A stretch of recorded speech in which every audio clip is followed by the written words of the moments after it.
पास आ रहा हूं विजय कौशिक।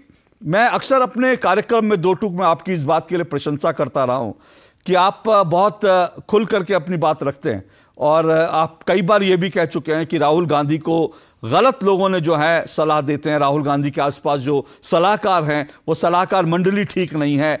क्या आपको लगता है कि राहुल गांधी की सलाहकार मंडली ने यह जो निर्णय लिया अमेठी और रायबरेली को लेकर, यह कांग्रेस के लिए फायदे का सौदा है? देखिए अशोक भाई, सबसे पहले तो मैं ये कहना चाहूँगा कि आज की डिबेट में एक बात तो साबित हो गई है कि प्रेम शुक्ला जी का शरीर बेशक भाजपा में है, लेकिन उनकी आत्मा कांग्रेस में निवास करती है। यही बात हमें जीत दिलाएगी पूरे देश भर में। क्योंकि भाजपा के लोग ही भाजपा को हराएंगे और कांग्रेस को जिताएंगे। क्योंकि अभी पिछले दिनों योगी जी ने भी कहा, अमित शाह जी ने भी कहा, उन्होंने कहा कि भी जगह जगह कांग्रेस की व्याख्या की कि भी कांग्रेस पाकिस्तान के साथ मिली हुई है, कभी कुछ कहा कभी कुछ कहा।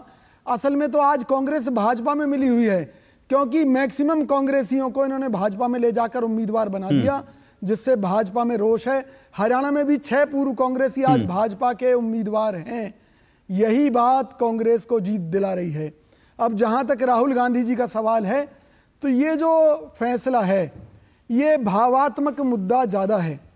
दरअसल श्रीमती सोनिया गांधी जी चाहती थी कि राहुल गांधी जी उनके लोकसभा क्षेत्र रायबरेली से चुनाव लड़ें।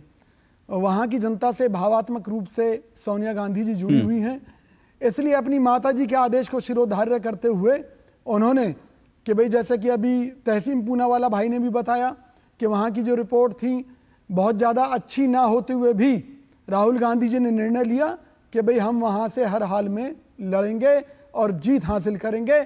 और जहाँ तक अमेठी की बात है, वहाँ पर अगर हमारा एक छोटा सा कार्यकर्ता भी स्मृति ईरानी को हराने में सक्षम है, तो वहाँ से हमें ना लड़कर रायबरेली से लड़ना चाहिए। अगर वहाँ से हम प्रियंका गांधी जी को उतारते तो यही मोदी जी जगह जगह छाती पीटते। देखिए परिवारवाद, देखिए एक से राहुल गांधी जी उतर गए, दूसरी से प्रियंका जी उतर गई। तो मोदी जी को तो स्वागत करना चाहिए कि जिस परिवारवाद की वो बात करते थे, आज उस पर एक ही चोट से मोदी जी के मुंह बंद हो गए हैं, अमित शाह जी के मुंह बंद हो गए हैं, राहुल गांधी जी विजय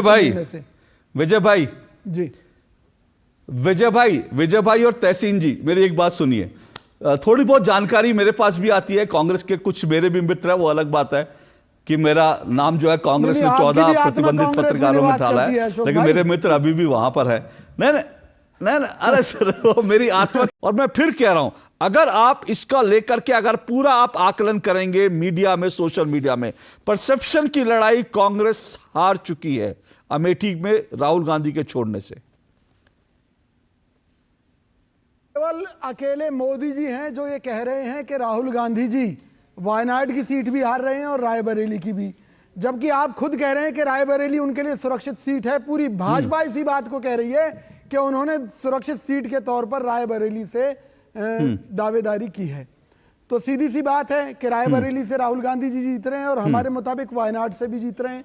अगर दोनों सीटों से जीत जाते हैं तो क्या मोदी जी अपना झोला उठाकर अपने वादे के मुताबिक हिमालय की तरफ चले जाएंगे?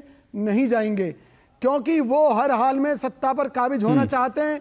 इसलिए वो एक डर बिठा रहे हैं पूरे देश में कि कांग्रेस आएगी तो मुस्लिम राष्ट्र बन जाएगा, हिंदू महिलाओं के गले से मंगलसूत्र छिन जाएंगे। जो वैक्सीन लगाकर लाखों मंगलसूत्र मोदी जी आपने छीन लिए देश की महिलाओं के, उसका जिम्मेवार कौन है? किसी बात का आपके पास कोई जवाब नहीं है, ना महंगाई का जवाब है, ना बेरोजगारी का जवाब है। विजय भाई एक मिनट, ये मेरी घोर आपत्ति है। वैक्सीन को लेकर के जो दुष्प्रचार चल रहा है, मैं उस दुष्प्रचार को अपने कार्यक्रम में नहीं लाना चाहता। वो दुष्प्रचार है, मुझे उस पर एक बार फिर बताना पड़ेगा। तमाम दुनिया भर के डॉक्टर जो नहीं, आपके पास सबूत है, मेरे पास भी सबूत है। सुनिए विजय भाई, आपके पास सबूत है, नहीं, आपके पास सबूत है तो मेरे पास भी सबूत है। बहुत संभव